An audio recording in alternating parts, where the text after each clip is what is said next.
At the same time, around the country, protesters aren't waiting for cities and counties and are pulling down monuments to Confederate history, setting statues on fire and dragging others out of parks and public squares. The statue of Jefferson Davis was pulled down in Richmond, and in Miami, protesters went after a statue of Christopher Columbus but were stopped by police. Largely and mostly, the protests were peaceful.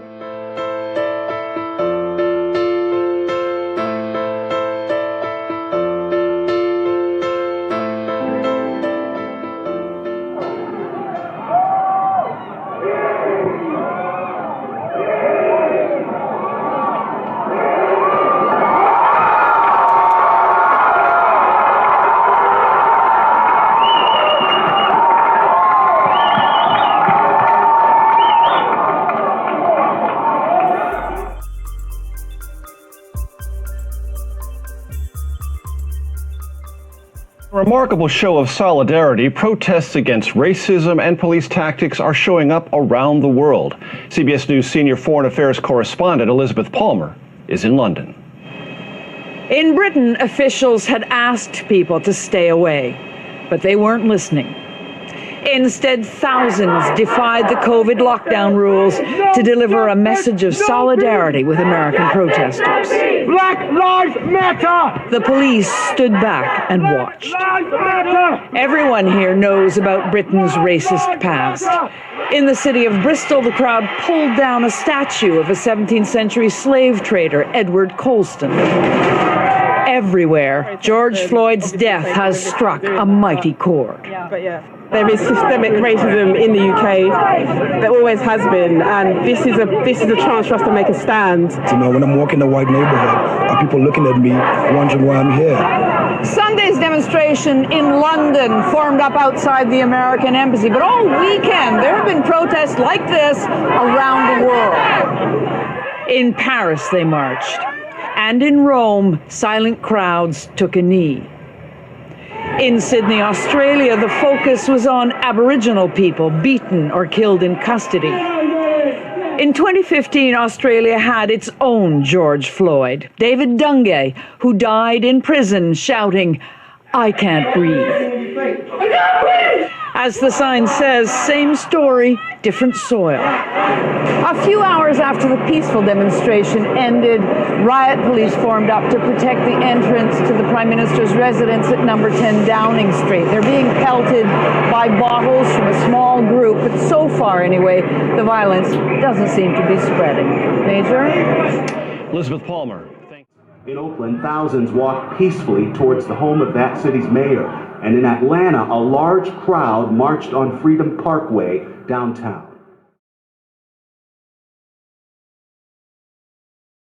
And they were shouting threats, you know, to us, to kill us, to hurt us.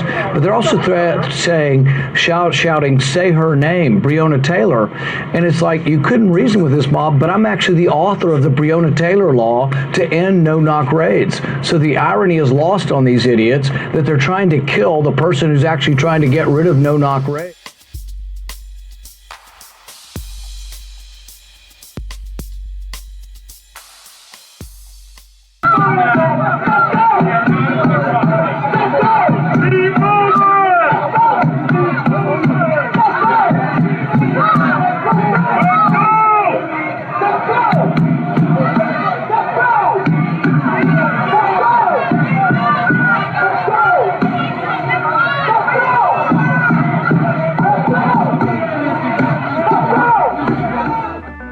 Of the mob tearing down and cancelling anything and everything from cheese and beer to statues and songs that can be construed in some way or other as being racist. All in the name of the self-avowed neo-Marxist haters of capitalism and conservatism known by the disingenuous name of Black Lives Matter.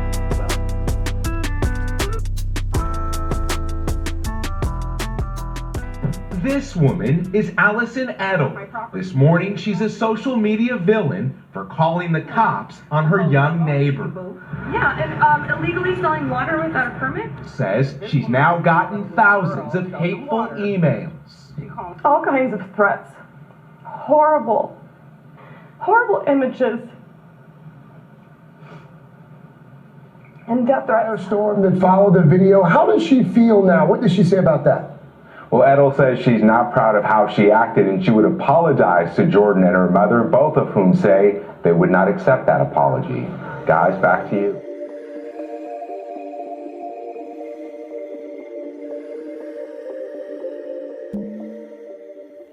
Media. And tonight, one post has cost a worker with the city of Lockport his job. 7 Eyewitness News reporter Justin Moore tells us what happened. Brought a lot of pain to a lot of people. These 6 words are what Lockport Mayor Ann McCaffrey is talking about. They were posted on Facebook by city employee Michael Furlong. That type of a comment certainly brought embarrassment to the city. This racist statement caught the attention of many people, including the mayor. It was apparently posted in response to another post about NFL players taking a knee Sunday for racial and social injustice. Tonight, the heavy equipment operator no longer has a job with the city. It's shocking and sad for us to have to deal with this, and we want everyone in our city and in the community to know that every person should be treated with respect, and that certainly was not done in this case. Ironically, the city...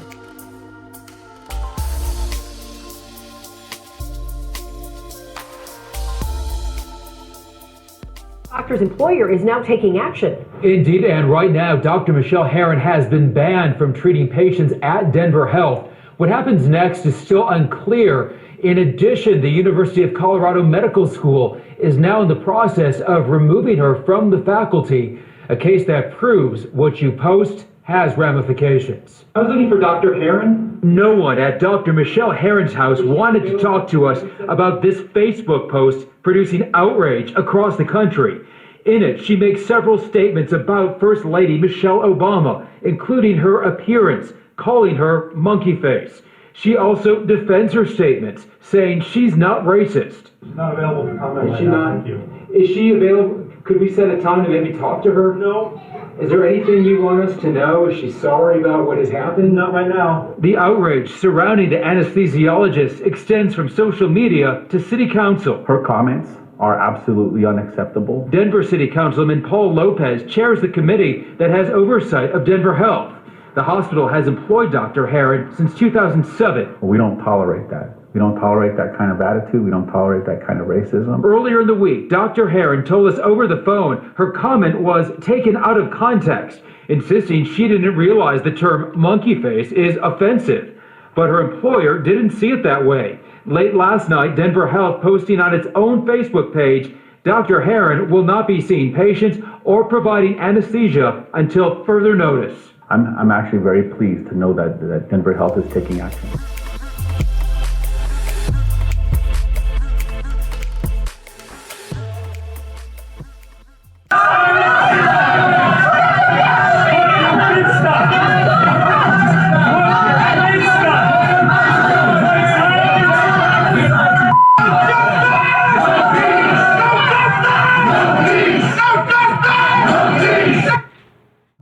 In Adams Morgan, protesters screamed at Lauren B. Victor for several minutes. That was the woman you saw in the video, for refusing to raise her fist with them.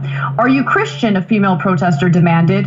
"Good for you. You stood your ground," Chuck Modiano said sarcastically as the crowd moved on. So I looked into Chuck Modiano, and he is a so-called citizen journalist. He's written for Deadspin.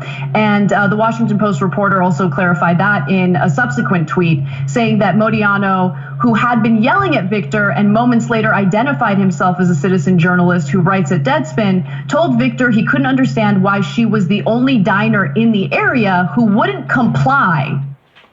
What was in you? You couldn't do this? So Victor did respond.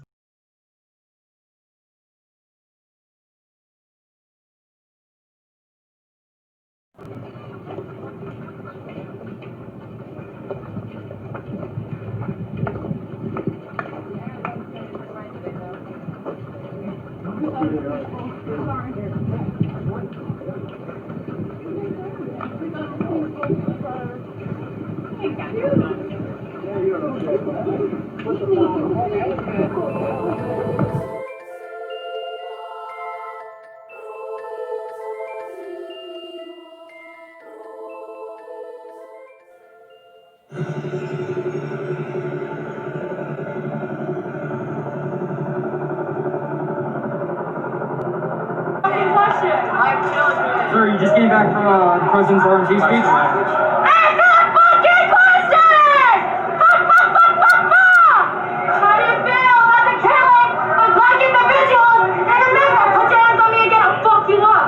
Put your hands on me again and I'll fuck you up. Hands on me again and I'll fuck you up. Bitch, what? Hands on me again and I'll fuck you up. Get the fuck out of here!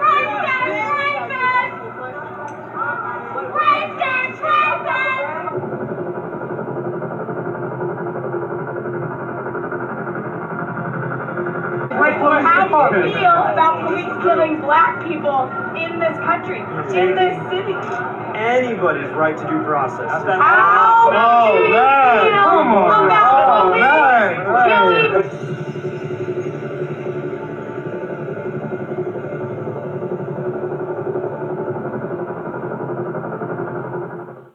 What the hell is going on? I have no idea.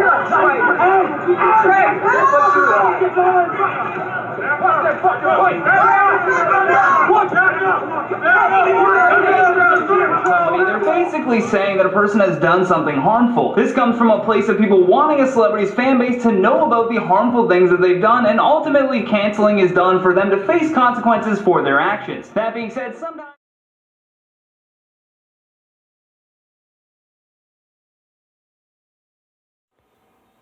The nerve! The audacity!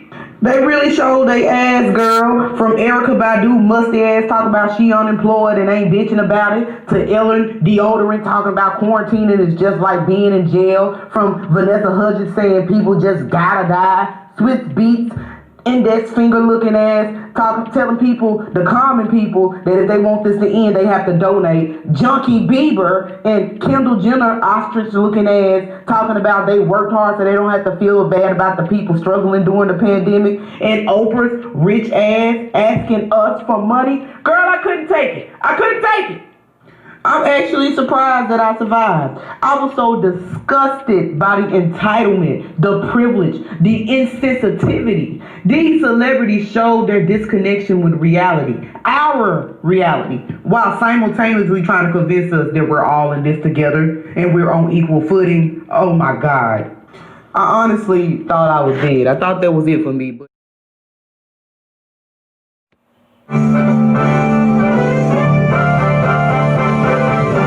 Beloved celebrities in blackface, starring Jimmy Fallon, Jimmy Kimmel, Dan Aykroyd, Fred Armisen, Ted Danson. Think this shit stopped in the 30s? Absolutely not. Let's not forget the ghosts of Jimmy Stewart, Shirley Temple, Laurence Olivier, Jim Varney, musical guest Frank Sinatra, and your host, here's Johnny. Hello there, Mama.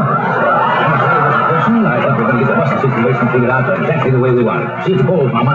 Right on. Not all issues have answers in black and white, but this one does.